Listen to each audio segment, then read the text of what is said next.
Puisque la licence Play-Doh va être adaptée en film, oui oui, on parle bien de la pâte à modeler, si on essayait nous aussi d'imaginer une adaptation pour un jouet improbable, comme par exemple les hand spinners.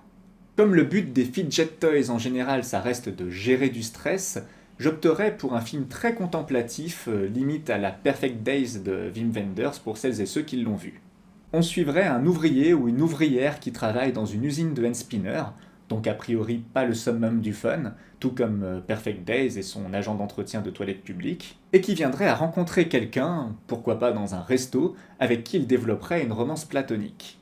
La personne rencontrée aurait de légers troubles qu'elle canaliserait avec des fidget toys justement, au point d'en consommer vraiment beaucoup, d'avoir plein de conneries en plastique, et donc d'être relativement à l'opposé de notre protagoniste chill et antimatérialiste. Seulement, lorsque notre personne au trouble dévoile cette facette d'elle-même, ça ne rebute pas du tout notre protagoniste, qui est en totale compréhension de ce dont chacun peut avoir besoin pour avancer.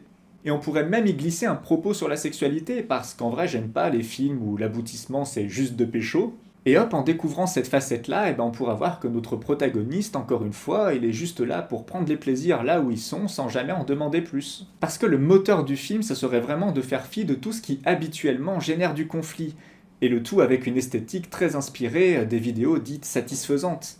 C'est pour ça que je mentionnais un resto un peu plus tôt, parce que je pense que ça s'y prête bien, le tout avec un mixage un peu à la ASMR, vous voyez le délire. Alors ok, le propos aura vite ses limites, mais je pense que justement le film peut l'assumer. Un hand spinner, ça ne fait pas tout non plus. Mais ce qu'il est supposé faire, il le fait bien. Alors, est-ce que t'as envie d'aller voir ce film et dis-moi comment toi tu t'y prendrais pour adapter une histoire sur les hand spinners?